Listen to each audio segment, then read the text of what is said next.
The Psychology of Money by Morgan Housel is a personal finance book that explores how people think about money, make financial decisions, and why managing money well often has more to do with behavior than intelligence. Introduction. The greatest show on earth. It spent my college years working as a valet at a nice hotel in Los Angeles. One frequent guest was a technology executive. He was a genius, having designed and patented a key component in Wi-Fi routers in his 20s. He had started and sold several companies. He was wildly successful. He also had a relationship with money I describe as a mix of insecurity and childish stupidity. He carried a stack of $100 bills several inches thick. He showed it to everyone who wanted to see it, and many who didn't. He bragged openly and loudly about his wealth, often while drunk and always apropos of nothing. One day he handed one of my colleagues several $1,000s of cash and said, "Go to the jewelry store down the street and get me a few $1,000 gold coins." An hour later, gold coins in hand, the tech executive and his buddies gathered around by a dock overlooking the Pacific Ocean. They then proceeded to throw the coins into the sea, skipping them like rocks, cackling as they argued whose went furthest, just for fun. Days later, he shattered a lamp in the hotel's restaurant. A manager told him it was a $500 lamp and he'd have to replace it. "You want $500? The executive asked incredulously, while pulling a brick of cash from his pocket and handing it to the manager. "Here's $5,000. Now get out of my face, and don't ever insult me like that again." You may wonder how long this behavior could last, and the answer was not long. I learned years later that he went broke. The premise of this book is that doing well with money has a little to do with how smart you are and a lot to do with how you behave. And behavior is hard to teach, even to really smart people. A genius who loses control of their emotions can be a financial disaster. The opposite is also true. Ordinary folks with no financial education can be wealthy if they have a handful of behavioral skills that have nothing to do with formal measures of intelligence. My favorite Wikipedia entry begins, "Ronald James Reed was an American philanthropist, investor, janitor, and gas station attendant. Ronald Reed was born in rural Vermont. He was the first person in his family to graduate high school, made all the more impressive by the fact that he hitchhiked to campus each day." For those who knew Ronald Reed, there wasn't much else worth mentioning. His life was about as low-key as they come. Red fixed cars at a gas station for 25 years and swept floors at JCPenney for 17 years. He bought a 2-bedroom house for $12,000 at age 38 and lived there for the rest of his life. He was widowed at age 50 and never remarried. A friend recalled that his main hobby was chopping firewood. Reed died in 2014, aged 92, which is when the humble rural janitor made international headlines. 2,830,503 Americans died in 2014. Fewer than 4,000 of them had a net worth of over $8 million when they passed away. Ronald Reed was one of them. In his will, the former janitor left $2 million to his stepkids and more than $6 million to his local hospital and library. Those who knew Reed were baffled. Where did he get all that money? It turned out there was no secret. There was no lottery win and no inheritance. Red saved what little he could and invested it in blue-chip stocks. Then he waited for decades on end as tiny savings compounded into more than $8 million. That's it. From janitor to philanthropist. A few months before Ronald Reed died, another man named Richard was in the news. Richard Fuscone was everything Ronald Reed was not. A Harvard-educated Merrill Lynch executive with an MBA, Fuscone had such a successful career in finance that he retired in his 40s to become a philanthropist. Former Merrill CEO David Komansky praised Fuscone's business savvy, leadership skills, sound judgment, and personal integrity. One Crain's business magazine once included him in a 40 under 40 list of successful business people, Port 2. But then, like the gold coin skipping tech executive, everything fell apart. In the mid-2000s, Fuscone borrowed heavily to expand an 18,000 square foot home in Greenwich, Connecticut that had 11 bathrooms, 2 elevators, 2 pools, 7 garages, and cost more than $90,000 a month to maintain. Then the 2008 financial crisis hit. The crisis hurt virtually everyone's finances. It apparently turned Fuscones into dust.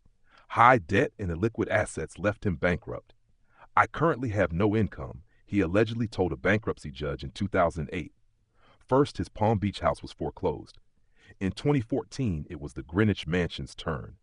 5 months before Ronald Read left his fortune to charity, Richard Fuscone's home, where guests recalled the thrill of dining and dancing atop a see-through covering on the home's indoor swimming pool, was sold in a foreclosure auction for 75% less than an insurance company figured it was worth.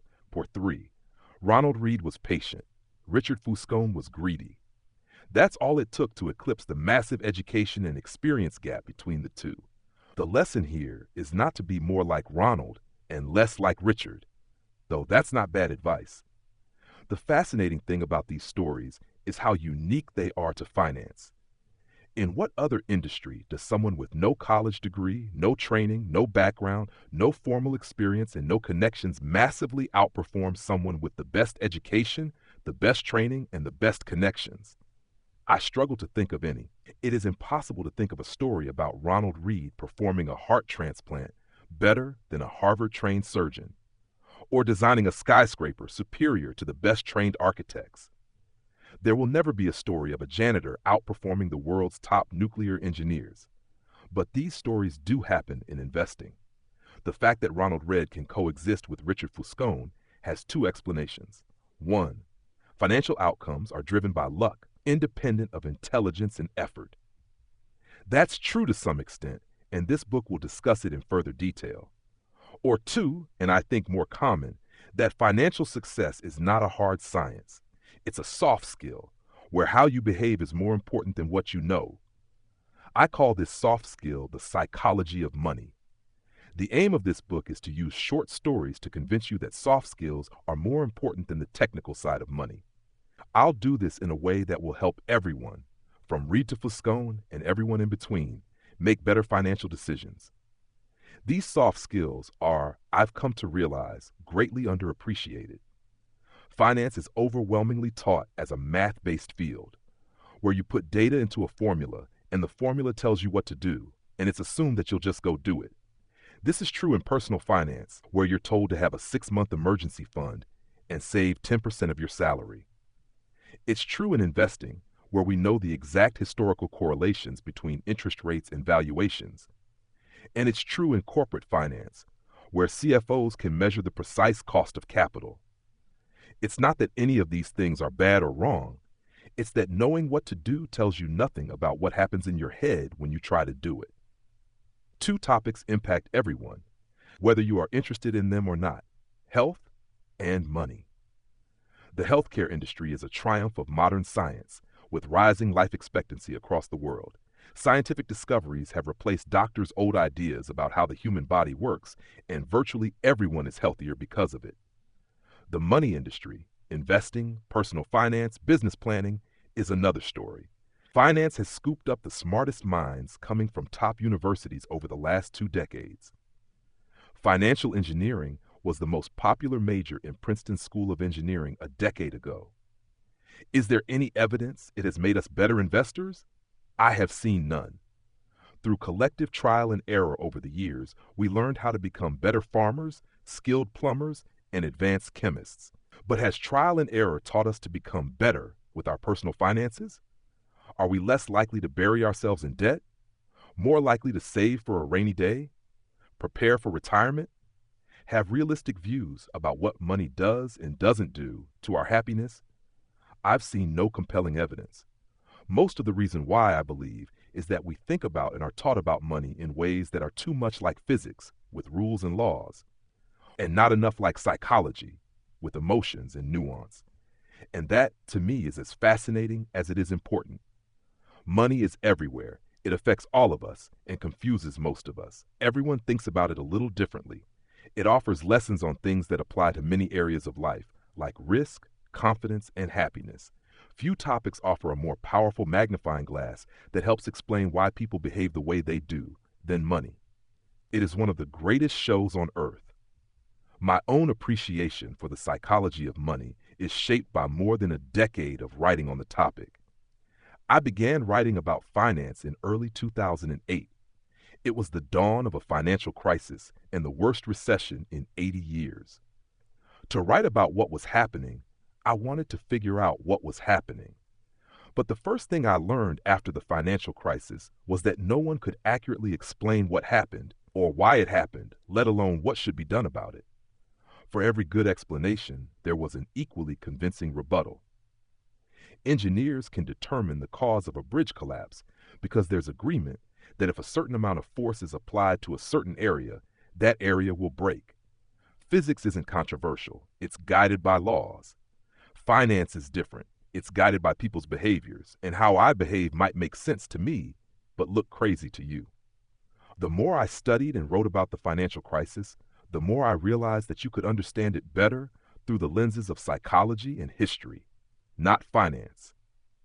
To grasp why people bury themselves in debt, you don't need to study interest rates. You need to study the history of greed, insecurity, and optimism. To get why investors sell out at the bottom of a bear market, you don't need to study the math of expected future returns. You need to think about the agony of looking at your family and wondering if your investments are imperiling their future. I love Voltaire's observation that history never repeats itself. Man always does. It applies so well to how we behave with money. In 2018, I wrote a report outlining 20 of the most important flaws, biases, and causes of bad behavior I've seen affect people when dealing with money.